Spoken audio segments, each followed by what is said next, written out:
사랑하는 서문교회 성도 여러분, 샬롬. 8월 5일 금요일 아침 말씀 시간입니다. 지난 3박 4일의 중고등부 연합수련에 참석했던 우리 학생들이 드디어 오늘 점심에 돌아옵니다. 끝까지 모든 순서를 은혜롭게 잘 마치고 모두 다 건강하게 또 안전하게 돌아올 수 있도록 우리 성도님들 기도해 주시면 감사하겠습니다. 그리고 우리 교회 식구들 중에 계속해서 여러 가지 질병으로 또 코로나로 고생하시는 분들 계시는데요. 온전한 회복과 치유를 위해서도 함께 기도해 주시면 감사하겠습니다. 오늘 아침에 함께 묵상하실 하나님의 말씀은 레위기 20장 1절부터 16절까지입니다. 본문 말씀을 제가 봉독해 드리겠습니다. 여호와께서 모세에게 말씀하여 이르시되 너는 이스라엘 자손에게 또 이르라. 그가 이스라엘 자손이든지 이스라엘에 거류하는 거류민이든지 그의 자식을 몰렉에게 주면 반드시 죽이되 그 지방 사람이 돌로 칠 것이요 나도 그 사람에게 진노하여 그를 그의 백성 중에서 끊으리니 이는 그가 그의 자식을 몰렉에게 주어서 내 성소를 더럽히고 내 성호를 욕되게 하였음이라. 그가 그의 자식을 몰렉에게 주는 것을 그 지방 사람이 못 본 채 하고 그를 죽이지 아니하면 내가 그 사람과 그의 권속에게 진노하여 그와 그를 본받아 몰렉을 음란하게 섬기는 모든 사람을 그들의 백성 중에서 끊으리라. 접신한 자와 박수무당을 음란하게 따르는 자에게는 내가 진노하여 그를 그의 백성 중에서 끊으리니 너희는 스스로 깨끗하게 하여 거룩할지어다. 나는 너희의 하나님 여호와이니라. 너희는 내 규례를 지켜 행하라. 나는 너희를 거룩하게 하는 여호와이니라. 만일 누구든지 자기의 아버지나 어머니를 저주하는 자는 반드시 죽일지니 그가 자기의 아버지나 어머니를 저주하였은즉 그의 피가 자기에게로 돌아가리라.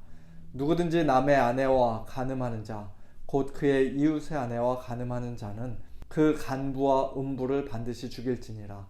누구든지 그의 아버지의 아내와 동침하는 자는 그의 아버지의 하체를 범하였은즉 둘 다 반드시 죽일지니 그들의 피가 자기들에게로 돌아가리라. 누구든지 그의 며느리와 동침하거든 둘 다 반드시 죽일지니 그들이 가증한 일을 행하였음이라. 그들의 피가 자기들에게로 돌아가리라. 누구든지 여인과 동침하듯 남자와 동침하면 둘 다 가증한 일을 행함인즉 반드시 죽일지니 자기의 피가 자기에게로 돌아가리라. 누구든지 아내와 자기의 장모를 함께 데리고 살면 악행인즉 그와 그들을 함께 불사를 지니 이는 너희 중에 악행이 없게 하려 함이니라.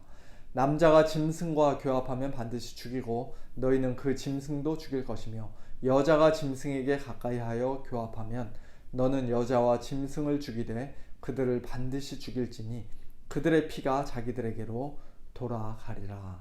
아멘.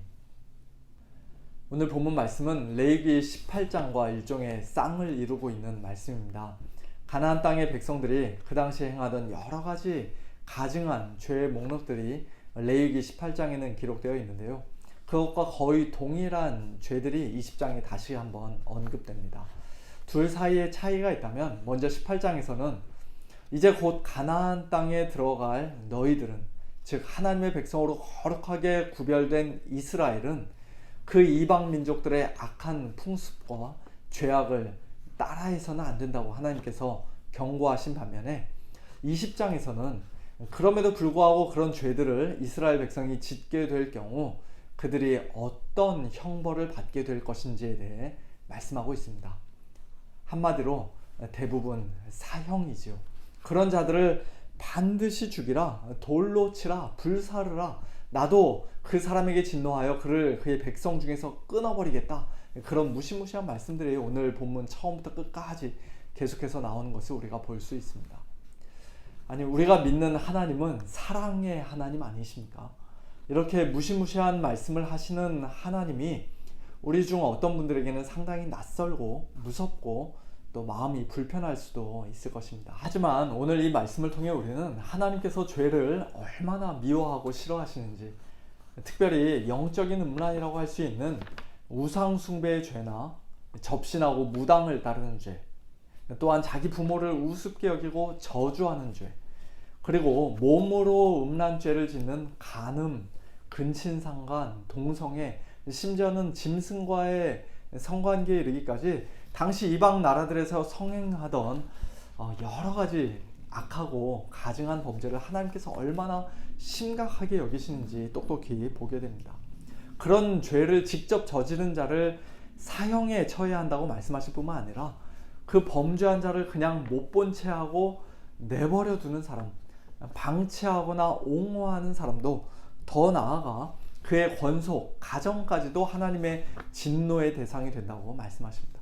그만큼 하나님께서는 이스라엘 공동체가 가증한 죄로 더럽혀지거나 오염되는 것을 원하지 않으셨던 것이에요.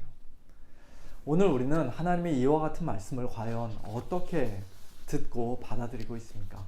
하나님의 백성이 범죄하는 것을 하나님께서 매우 심각하게 여기시고 싫어하시는 것처럼 오늘 우리 역시도 우리 자신의 죄를, 또 다른 성도들의 죄를 그만큼 심각하게 여기고 있습니까? 물론 신약시대에 사는 오늘 우리는 이런 죄를 저지른다고 해서 말 그대로 죽임을 당하지는 않습니다. 범죄한 자들을 우리가 직접 돌로 치거나 불사르지도 않습니다. 그렇게 할 수도 없습니다. 과거 모세 율법 아래에서의 이스라엘, 가나안 땅에서의 이스라엘은 정치와 종교가 하나로 통합된 신정 국가였기 때문에 하나님의 말씀에 불순종하고 하나님의 율법을 어기는 자들에게 사형까지도 집행이 되었었지만, 신약시대 이후로는 그런 신정 국가가 더 이상 이 땅에 존재하지 않습니다. 범죄한 자들을 공식적으로 물리적으로 처벌하고 그들에게 합당한 형벌을 줄 수 있는 권한은 이제 세속 국가에게 있는 것이지, 하나님의 백성들이 함께 모여서 공동체를 이루고 있는 우리 신약의 교회는 구약시대처럼 그들을 직접 돌로 치거나 죽일 수 없습니다. 그러나 그렇다고 해서 교회가 교인들 중에 어떤 사람이 공공연히 범죄했을 때, 가증한 죄를 지었을 때, 영적이고 또 육적인 어떤 음란의 죄를 지었을 때 그저 가만히 보고만 있어야 하는 것은 아니에요. 그런 자를 무조건 끝까지 참아주고 포용해주거나 그냥 못 본 척 눈 감아줘야 하는 것도 아닙니다. 그런 식으로 했다가 크게 책망을 받았던 교회가 있었는데요. 바로 고린도 교회입니다. 고린도전서 5장에 의하면 고린도 교회 교인 중 한 명이 오늘 레위기 20장 본문에 기록된 여러 가지 죄악들 중 하나를 지었습니다. 엄청난 음행죄, 즉 누군가가 그 아버지의 아내를 취한 것입니다. 구약 율법에 의하면 둘 다 죽임을 당해야 마땅한 심각한 죄였습니다. 그와 같은 죄를 범한 자가 교회 안에 있을 때 고린도 교회는 어떻게 했습니까? 먼저 그를 조용히 찾아가 그의 죄를 책망하고 지적해 줌으로써, 또는 두세 사람이 함께 권고해 줌으로써, 또는 교회적으로 공식적으로 권징을 행함으로써 그 사람이 하나님께 진심으로 회개하고 자신의 죄에서 속히 떠났더라면 정말 좋았었겠지만, 그러나 안타깝게도 그런 일은 일어나지 않았던 것 같아요. 사도 바울은 고린도 교회를 책망하기를, 너희가 오히려 교만하여져서 어찌하여 통한이 여기지 아니하고 그 일 행한 자를 너희 중에서 쫓아내지 아니하였느냐라고 말씀합니다. 그들이 왜 무엇 때문에 교만해졌는지, 어떤 식으로 자랑을 하였는지 우리가 비록 자세히 알 수는 없지만, 어쨌든 적은 누룩이 온 덩어리에 퍼지는 것을 막기 위해, 그 한 사람의 가증한 죄가 온 교회 공동체를 오염시키고 더럽히는 것을 막기 위해 교회가 적극적인 조치를 취해야 했는데 너희들이 그렇지 않았다라고 사도 바울은 말씀합니다. 교회 밖에 있는 이 세상 사람들의 죄에 대해서는 교회가 하나님의 심판에 맡기고 굳이 왈부할 필요가 없을지라도, 교회 공동체 안에 들어와 하나님의 백성이라고 스스로 말하는 사람의 악한 죄에 대해서는 절대로 침묵하거나 그냥 내버려 두어서는 안 된다는 것입니다. 대수롭지 않게 생각하거나 못 본 척해서는 안 된다는 것입니다. 이 악한 사람은 너희 중에서 내쫓으라고 사도 바울은 단호하게 말씀합니다. 물론 이 말씀을 오늘날의 교회들이 실제로 순종하고 또 바르게 실행한다는 것이 결코 쉽지 않다는 것을 저도 잘 알고 있습니다. 하지만 그럼에도 불구하고 한 가지 분명한 사실은, 우리가 죄를 가볍게 여겨서는 안 된다는 것이에요. 우리 자신이 하나님 앞에서 범죄한 것은 물론이거니와 다른 성도들의 죄에 대해서도 우리는 경각심을 가지고 심각하게 생각해야 합니다. 모르는 척, 못 본 척 해서는 안 됩니다. 나 자신의 죄든 함께 신앙생활하는 다른 사람의 죄든 그것은 어느 한 개인의 프라이버시에 속한 것이 아니라 하나님의 거룩한 백성으로서의 공동체 전체를, 주님의 몸된 교회를 더럽히고 오염시키는 누룩이기 때문입니다. 오늘 저와 여러분의 삶 가운데 혹 하나님께서 미워하시는 가증한 죄악의 모습들이 있다면 하나님 앞에서 진심으로 회개하고 죄에서 속히 돌이키기를 원합니다. 또한 지금 동료 성도가 어떤 심각한 죄 가운데 빠져 있는 것을 우리가 혹 알고 있다면 그저 모르는 척, 못 본 척 하는 것이 아니라 돌을 던지거나 불사르는 것이 아니라 오히려 조용히 찾아가 사랑으로 권면하고 회개를 촉구하며 그를 위해서 함께 기도하는 우리 모두가 되기를 소원합니다. 그래도 그가 마음을 완고하게 하여 끝까지 회개하지 않을 때에는 교회 차원에서 공식적으로 성경적으로 올바르게 권징도 행하는 그런 건강한 교회, 성숙한 교회가 되기를 소원합니다.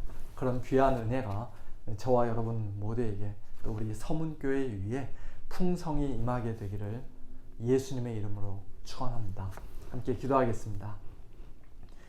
하나님 아버지 감사합니다. 오늘 말씀을 통해 하나님께서 죄를 얼마나 미워하고 싫어하시는지, 얼마나 심각하게 여기시는지 다시 한번 깨닫게 하시니 감사합니다. 저희들 하나님의 그 거룩하심 앞에서 모두 다 죽어야 마땅한 죄인들이었지만 그러나 하나님의 크신 은혜로 독생자 예수 그리스도를 십자가에까지 아낌없이 내어주신 하나님의 그 놀라운 사랑으로 저희들 이렇게 하나님의 거룩한 백성이 되어 살게 된 줄로 믿고 하나님께 감사를 드립니다. 하나님 아버지, 그러나 하나님의 그 크신 사랑과 은혜가 예수님의 십자가가 저희들 이제는 더욱더 마음껏 죄 지어도 된다는 그런 라이센스가 될 수 없음을 저희들 너무나도 잘 알고 있사오니 저희들 이전보다 더욱더 죄에 대해서 민감하고 죄를 더욱더 미워하고 싫어하며 하나님이 원하시는 대로 거룩한 모습으로 사는 자들 되게 하여 주시옵소서. 저희들의 삶 가운데 하나님께서 가증히 여기시는 죄악된 모습이 있을 때마다 진심으로 하나님 앞에 회개하며 그 죄로부터 속히 돌이키는 저희들 되게 하여 주시옵소서. 또한 우리 공동체 안에 주님의 몸된 교회 안에 어떠한 죄악된 모습이 있을 때 하나님 아버지, 그 죄가 누룩과 같이 번지는 것을 그냥 내버려두고 방치하는 자들이 아니라, 또 못 본 척하거나 모르는 척하는 자들이 아니라 조용히 찾아가 사랑으로 권면하고 회개를 촉구하며 또 필요할 경우에는 권징을 행하기까지 하는 그와 같은 거룩한 공동체, 그와 같은 건강한 교회, 성숙한 교회 될 수 있도록 하나님 아버지 우리 서문교회를 축복하여 주시옵소서. 오늘 이제 수련을 마치고 돌아오는 우리 사랑하는 자녀들을 주님께서 축복하여 주셔서 아버지 하나님, 이 악하고 음란한 세대 가운데 더욱더 거룩한 하나님의 자녀들로, 하나님의 백성으로 살아가는 우리 모든 자녀들 되게 하여 주옵소서. 또한 저희 가운데 연약한 우리 성도님들 계십니다. 질병으로, 코로나로 또 고통 가운데 있는 우리 성도님들 하나님 아버지 오늘도 찾아가 주시고 위로하여 주시고 강건케 하여 주시고 속히 회복시켜 주시옵소서. 모든 것을 주님께 맡겨드리고 감사드리며 우리 주 예수 그리스도의 이름으로 간절히 기도하옵나이다. 아멘. 네, 성도님들 오늘 하루도 하나님의 거룩한 백성답게 이 땅에서 거룩한 모습으로 하나님께 영광 올려드리고 또 믿음으로 승리하시기를 바랍니다. 샬롬.